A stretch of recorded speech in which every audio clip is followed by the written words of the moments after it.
Ako yung batang mas madalas sa palengke kaysa sa silid-aralan. Tagabuhat ng kahon, tagaayos ng paninda, nagtitinda ng walis, nagpupunas ng sapatos at ng sasakyan. Kahit anong marangal na trabaho pinasok ko, may tabit lang ang mundo.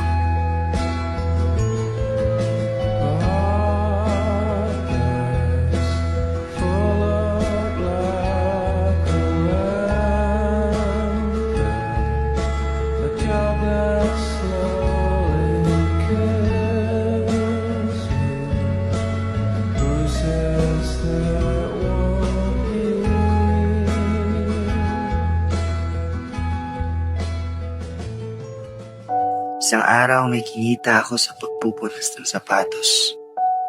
Sapat sana pambili ng pagkain.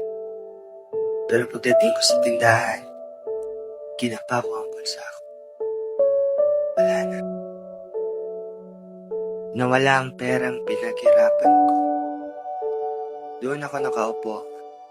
Pagod, gutom, naiiyak. Hanggang sa may lalaking lumapit sa akin. Hindi niya ako kilala, pero tinulungan niya ako.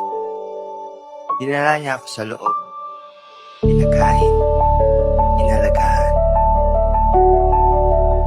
Sa araw na yon, hindi lang tiyan ko ang napusok, pati ang puso ko. Lumipas ang mga taon, nagbago ang buhay ko.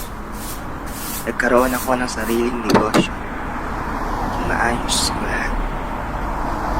Isang araw, may nakita ako.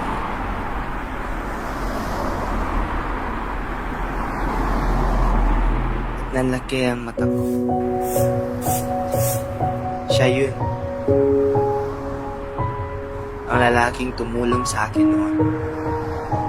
Niyakap ko siya ng mahigpit. Hindi ko po nakalimutan ang kabutihan niya sa akin.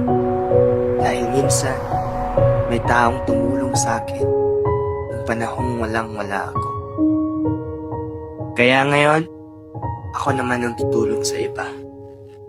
Dahil ang kabutihan, pag ipinasa mo, babalik at babalik sa'yo.